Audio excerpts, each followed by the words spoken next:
Hey team, happy Training Tuesday. So I wanted to hop on here today and go live, but the only opportunity that I had today was when I'm at Adeline's dance class and there's terrible cell phone service here. So I just thought I would record it on my phone and post it later. So you're probably seeing this later. When you do see this, say hello so I know who's watching in the future. Today, I want to talk to you about something that's not necessarily the typical training that I do. Sometimes as a leader, I have to discuss things that are uncomfortable or maybe I don't want to discuss, but avoiding them doesn't make anything better either. I have felt myself within my own business and within the company that, and I have talked to some of our corporate staff before, that sometimes when things aren't always perfect in our business, that it's not always as addressed by our corporate leaders, and that doesn't, necessarily pertain to you, more along the lines of top leaders like me. But they want to promote, all the good things and talk about all the good stuff. But when things aren't going as great as typical, sometimes it feels kind of swept under the rug, and I hate that feeling. But really, when I took a step back and I thought, do I do the same thing with my team? The answer was yes. So today I want to talk to you about some of the not so pretty things about your business. We always promote positivity and we talk about mindset and being positive and all of that good, happy stuff. But as adults, it's not always easy to be that way. You definitely have to work on it and you have to intentionally force yourself to be that person. But again, it's not always that easy. So today I want to talk to you about working your business when you have things going on in your life such as depression, stress, anxiety, and negativity. It might seem that when you look at my page or you see the things that I say or talk about on here, that everything is sunshine and rainbows, and that couldn't be further from the truth. I don't want to ever portray that my life is perfect because it's not. I have been in this business for almost 4 years now. And in 4 years, I've gone through a lot. There have been many things that I've gone through and still currently go through. But the purpose of me not shedding light on that is because I feel that the negativity in those things that I just listed are the enemy. I feel that they are Satan trying to creep his way into my business and take victory, but I'm not going to let him do that. So I don't give the enemy any more time in my mind, with my words, with my thoughts, any more time than he deserves. But today I am going to talk about that because I think some of you maybe think, sorry, I'm in my car, so I'm trying to make everything perfect for me to be comfortable. I think maybe some of you think, well, nobody else goes through this. And listen here, sister, that's not true. Everyone has these things in their lives, myself included, other top income earners included, other leaders of yours included, but we just choose the positive. We choose to shut it out. But what if you can't? So there's two different things that I want to say about this today. Number one, if you are not okay, your business is not okay. If you are dealing with any depression or anxiety or other mental health related issues, you first have to get yourself right before you can get your business right. You will not become an ambassador diamond not being in your right mindset. In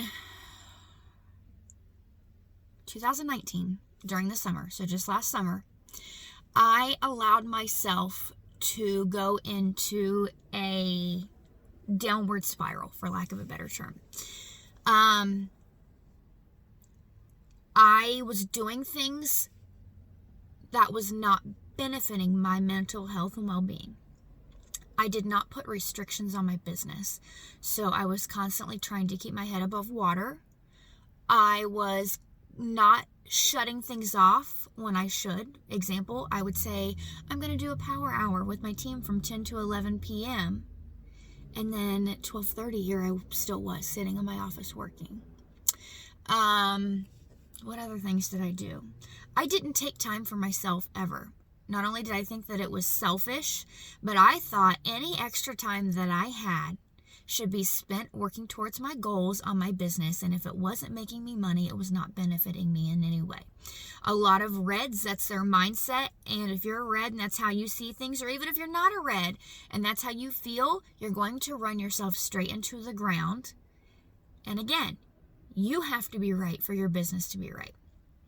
Some of the things that I started doing was, number one, I started setting limitations on when I did and when I did not work my business. When I say I'm going to do a power hour from 9, I changed the time, from 9 to 10 p.m. with my team, I might let myself go over 15 minutes or so, but I do my very best to say, okay, enough and done at 10 o'clock. Now, if I'm in the middle of a conversation with a PDT and I feel that it's very important, I'm not going to be like, okay, well, I'll talk to you tomorrow. I'll answer this question tomorrow. I'm not going to leave them hanging. But if I can stop right then and there, and I can really stop, I'm not just kidding myself and saying, oh, I can't stop, I got so much more to do. It can wait for tomorrow. There's no such thing as a network's emergency. Then I'm going to stop right then and there, because that's what's important. Not only was that not benefiting me, it was also taking away from my sleep. It was also taking away from my marriage. I wasn't spending as much time with my husband as I should have been. And in the end, truthfully, it wasn't benefiting my business either. I thought that spending more time on my business was doing better for my business, but that's not always true. So I had to choose to put limitations on these things intentionally, and that was to better my business.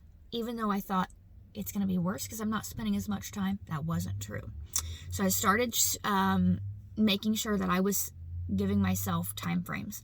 Number 2, I started taking care of myself.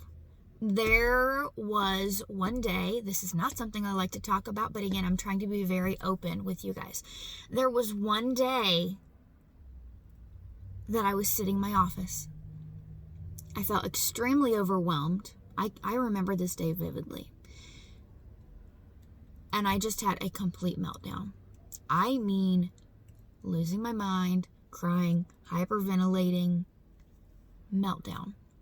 Because I had allowed myself to get so stressed out. Were there other environmental factors that maybe were persuading me or, making me feel that way? Yes, but here's the thing. I control those. I control what I'm allowing to influence me. And I alone had sabotaged myself, and it was negatively affecting my family life, my marriage, and my business. And it wasn't until I was in my office having a total meltdown that I realized that. And here's the extra part that I haven't mentioned. I was having a meltdown on the phone with my doctor's office because I called and said, I don't think I'm okay.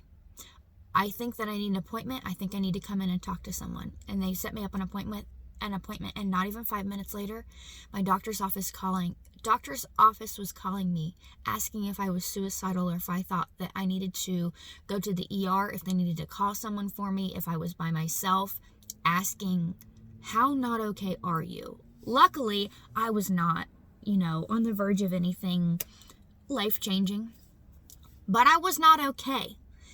And I got myself the help that I needed. Because again, my marriage, being a mother, my family life, and my business wasn't okay if I wasn't okay. I just kept shoving it down and shoving it down and shoving it down, thinking it's going to go away. It's all going to work itself out. Everything will be fine. And it wasn't fine. But the important part of this is that I recognized that I wasn't okay and that I got myself the help that I needed. I started seeing a counselor. Wonderful investment. There's nothing wrong with taking care of your mental health. Your mental health is just as important as your physical health. I started seeing a counselor. I did go to the doctor, and they put me on a low-dose anxiety medication to get me through. It did pull me through. It did what I needed it to do, and I was better in the end because of it. And I'm glad that I did it, because after that, things started getting better at home, with my business, everything else. So, if you're not okay, your business is not okay. And it's not okay to just sweep it under the rug, because it's not going to go away. you have to take care of yourself. Oh, one other thing that I forgot to mention is, so I started seeing a therapist, a counselor. I started going to the spa once a month for 2 hours just of me time. I used to think that's 2 hours I could be spending on my business, which is true, but that doesn't make it okay. I shouldn't have to play that comparison game. I have enough hours in my day to do both. Taking 2 hours for myself shouldn't take away from my business, because I should be responsible enough to be able to manage my time to find time for both. And so should you. So I started going to the spa once a month. I started seeing a counselor, and I started intentionally scheduling time to go out to dinner at least once a month with my girlfriends, because I was not doing the things for myself and for my own mental health and my own well-being to bring joy to my life, because I thought it was taking away from my business. And side note, if you are offended by cursing, you should go ahead and click the stop button now. That's bullshit. That's bullshit. You should do both. You are not okay without both. You deserve that time, but your business also deserves time. Make yourself find time for both. So whatever you're struggling with, be mental health, stress, anxiety, maybe even your marriage is falling apart. That's another thing I'm going to talk about. I don't like to be loud and proud about this, and I have never once posted on my Facebook about this, but my husband and I started going to marriage counseling. Not because we were about to get divorced, but because things weren't perfect between us. We had communication issues. We had other issues that were going on, and we both knew that if that wasn't right, there were other areas that weren't going to be right. We weren't going to be showing our children a good example. If other aspects of your life, be it a relationship with a coworker, a relationship with a family member, a relationship with your spouse, if those things aren't right and it's filling your head, even if you think it's not and you're trying to shove it in the back and just shove it down deep where you can't feel it, don't think about it, your business isn't going to be right either. I'm super happy to say that not only is my marriage better now, my marriage is better than it has ever been in all of 7.5 years, because we chose to intentionally do something about it. We're still going to counseling, but that's because there's nothing wrong with that. It's a good thing. It's a good thing to be constantly bettering yourself. It's a form of personal development. Don't be ashamed when you need help. What you should be ashamed of is knowing you need help and doing nothing to get it, because again, it directly affects your business. If you want your business to be better, you have to make sure that other things in your life that you're allowing to negatively affect you is better. And the last thing I want to say kind of relates to what I just said. If you have negativity in your life, whether it be from some snarky negative Nancy on your Facebook, from maybe there's someone on your team or a sideline you have that you're allowing to fill your mind with crap. Maybe it's your spouse. Whatever that is, you got to get rid of it, sister. Be gone with it. Be done with it. Make today the last day that you allow that to affect you. If it's someone that you can just remove, do it. Hit the delete button. Hit the hypothetical delete button.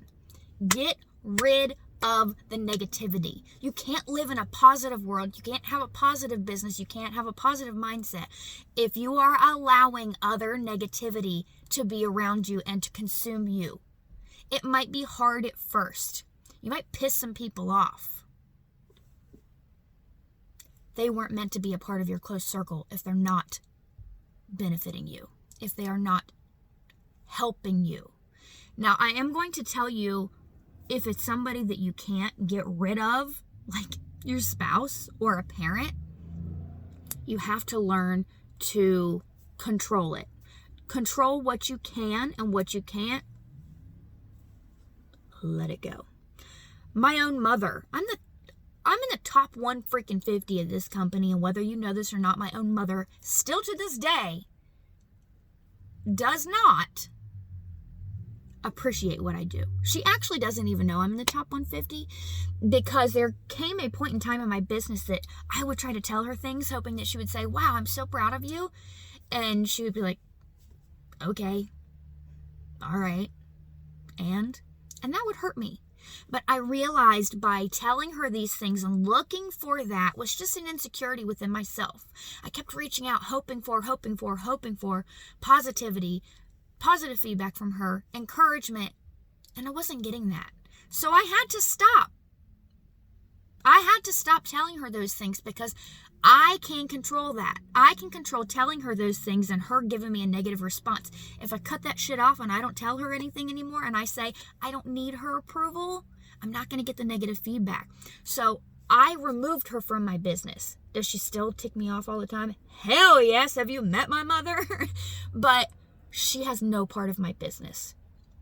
I stopped looking for that positivity and that positive feedback and that praise from her. And I found the other people that were going to give me the praise. Teammates, leaders. Find the people that are going to love on you and stick with them.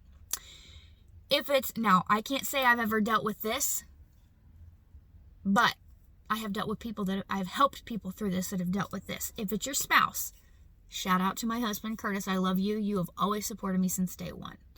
If it is your spouse, you can't just rid them. I mean, you can, but I'm not encouraging you to do that. Again, marriage counseling sister, okay? If it's your spouse, you need to sit down and have a very open and candid talk with them. And I would encourage you to use the sandwich method. There is literally a dude walking up to his car beside me, looking at me like, girl, who are you talking to? And I don't even care right now. I'm going to be talking to myself. Mind your business. Anyway, you got to have that conversation. It might be uncomfortable. Avoiding it doesn't change it. Avoiding it doesn't make it better. Avoiding it doesn't make it go away. What I would encourage you to do with that conversation is something that I learned in college when speaking to children, because sometimes you got to dumb it down, right? Use the sandwich approach.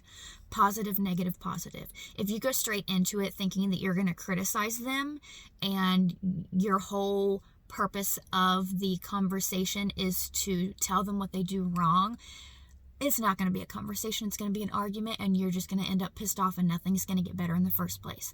But if you are very open and you sit down and say, listen, I want to make this work for this reason, and this reason. Talk about the reasons it's going to benefit you both because he or she wants to hear, what am I getting out of this? It's the truth. However, some of the things that you say really get me in the wrong place in my mind about my business, and it's not benefiting me. So I would really like to talk to you about maybe the things that you can say to help me and encourage me, and end it with a positive. I love and appreciate you just taking the time to listen to this and being there to support me. And if you can't support me, it's okay. If you don't want anything to do with my business, I understand, but I just know that I'm going to stop talking to you about my business so that I can remove that negativity from my business and do the things that I need to do. And it's out of love, but maybe that's what we need to do. You just got to have that conversation with them. You never know how it's going to go until you start it. And again, come from a loving heart. If you go straight into it wanting to attack them, you're not going to get the things that you want. You have to talk to them in a positive, happy, uplifting way if you expect the same thing in return. I know that this is not the typical video that I do on Tuesdays or any day, but again, not talking about it and avoiding it was not helping me help you. It was not benefiting anything. If you found value in this video, I would love to hear what your aha moment was or what really stood out to you most in the comments. And I really hope that this has helped you and it will continue to help you in the future with your business because I want nothing but the best for each and every single one of you. Love you guys. Bye.